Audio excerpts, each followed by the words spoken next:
This is Dr. Cameron Kyle Seidel, ER and critical care doctor from New York City. 9 days ago, I opened an intensive care unit to care for the sickest COVID-positive patients in this city.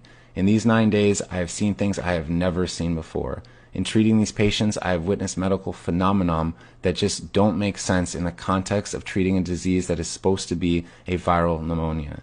9 days ago, I presumed I was opening an intensive care unit to treat patients with a virus causing a pneumonia that was ravaging lungs across the world, starting out as something mild, a cough, a sore throat, and progressively increasing in severity until ultimately ending in something called acute respiratory distress syndrome, or ARDS.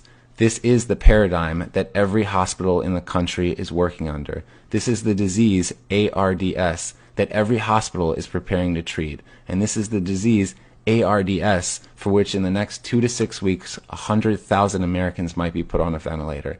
And yet, everything I've seen in the last 9 days, all the things that just don't make sense, the patients I'm seeing in front of me, the lungs I'm trying to improve, have led me to believe that COVID-19 is not this disease, and that we are operating under a medical paradigm that is untrue. In short, I believe we are treating the wrong disease, and I fear that this misguided treatment will lead to a tremendous amount of harm to a great number of people in a very short time. As New York City appears to be about 10 days ahead of the country, I feel compelled to get this information out. COVID-19 lung disease, as far as I can see, is not a pneumonia and should not be treated as one. Rather, it appears as some kind of viral-induced disease, most resembling high-altitude sickness. It is as if tens of thousands of my fellow New Yorkers are on a plane at 30,000 feet and the cabin pressure is slowly being let out. These patients are slowly being starved of oxygen. I have seen patients dependent on oxygen take off their oxygen and quickly progress through a state of anxiety and emotional distress and eventually get blue in the face. And while they look like patients absolutely on the brink of death, they do not look like patients dying of pneumonia. I have never been a mountain climber, and I do not know the conditions at base camp below the highest peaks in the world. But I suspect that the patients I'm seeing in front of me look most like as if a person was dropped off on the top of Mount Everest without time to acclimate.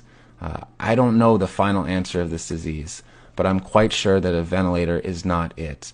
That is not to say that we don't need ventilators. We absolutely need them.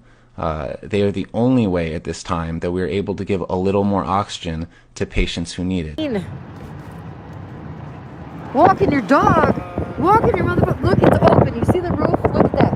Okay, for anybody who does not believe me, that shit is supposed to be closed. It's been closed ever since the coronavirus. And today, it's open. You drove through here. Over through the next one. That shit is open. So why can't I go watch baseball? You fucking tell me.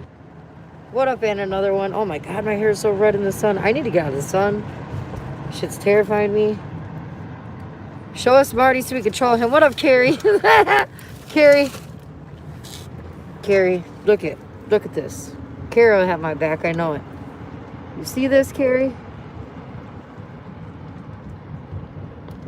Fuck me.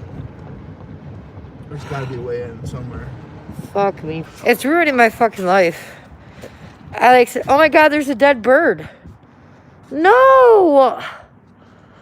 Why? That's an omen right there. It's got no head! What the fuck? Why? What the fuck? What happened to it? That's such an omen. What kind of omen? I don't think there's gonna be baseball anytime soon. That's what I think. Where's the bird's head?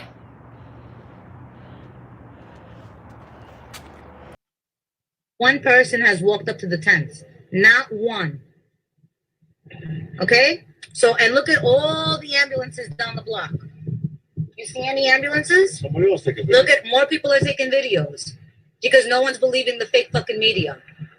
You see all the ambulances that are on the block down there? They're all parked. They've been there for an hour. You mean to tell me no one's calling people? Give me a fucking break. Come down for yourselves to see, people. Yes, it is Elmhurst Hospital. Here you go. You see the sign that says Elmhurst Hall? I ain't fucking lying. Where are all the people? Where are they? Where are they? If you look at this thing, it doesn't look natural. It looks alien, looks computer-like. It looks man-made. And this is my point. Nature doesn't make things to harm us. Man does. And when you start to examine the identity of these invaders, these microscopic invaders, they don't look natural. This looks man-made. You need to come to grips with all fucking pestilence that took place on this earth was man-made. And I'm showing you that now. Here's the image of a virus cell. It looked just like the bacteria one, right? Yeah, they look identical, but they act different. Yeah, they look the same, but they act differently, right? See, viruses are new. This is what's finna break y'all heart right here. The first pestilence on earth was bacterial. Then they stepped their game up and started creating the viruses, which looks just like the bacteria, but it's enhanced now. It can do more. Nature didn't make none of these little weird looking microscopic robots. Man did. Here go a virus cell as well. There are different forms.